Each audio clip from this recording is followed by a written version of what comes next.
Look at this channel. It has gained over 6.43 million subscribers from just 476 shorts, and they're uploading 2 to 3 shorts every single day.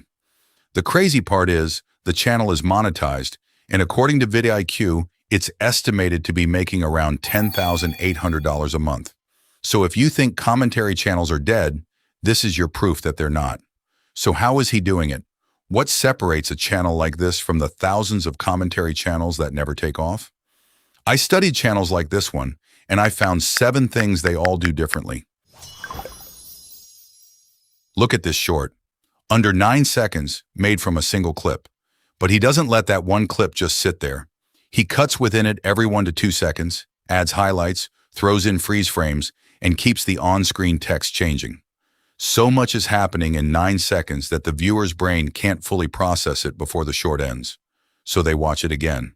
That rewatch is the trick. It's what drives retention past 100% on shorts under 30 seconds and keeps it above 75% on anything longer. Movement is what keeps people watching. And you don't need 10 different clips to create movement. Even one clip can feel fast and dynamic if you edit it properly. The second thing is something that might sound completely wrong. Don't try to make every short perfect. Sometimes intentionally adding a small mistake can actually encourage people to comment. Calling red green, calling an old man a young boy, gives people a reason to comment and correct you. Ask Claude AI for a few harmless mistakes that fit your story. It's not about misleading anyone on anything that matters. It's about giving people something to react to. Number 3 is your script. A great short needs 3 things: a strong hook, good pacing, and a satisfying payoff. Your hook should immediately create curiosity or make a promise. You want the viewer to think, wait, what's going to happen? Then comes the pacing. Don't waste time. Keep feeding the viewer new information and remove anything that feels unnecessary. Every sentence should move the story forward. And finally, you need the payoff. This is where you deliver what the hook promised. It could be a surprising reveal, a funny ending, a crazy fact, or the moment everything finally makes sense. If your payoff is weak, people feel like they wasted their time.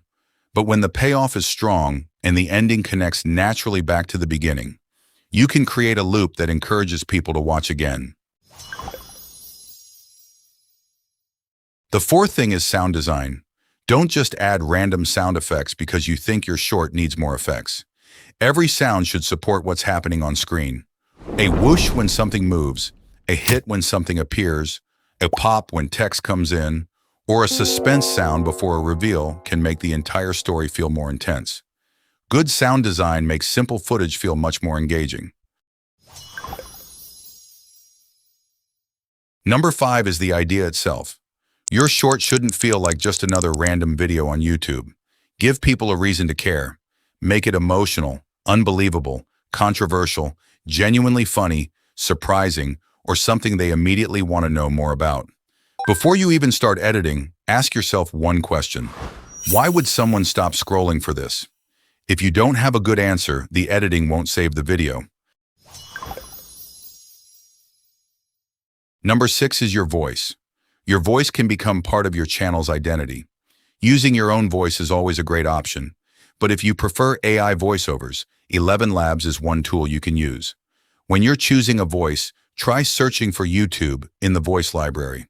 You'll find voices designed for this type of content, and you can experiment with both free and paid options. You can also clone your own voice.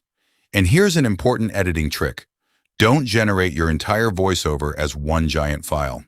Generate it in smaller sections and create multiple versions of each section.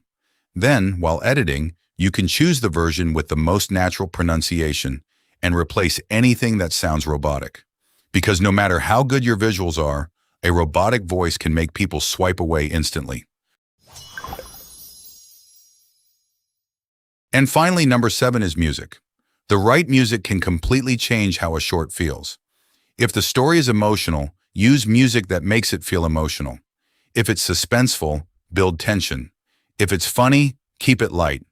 Your music shouldn't fight against the voiceover. It should support it.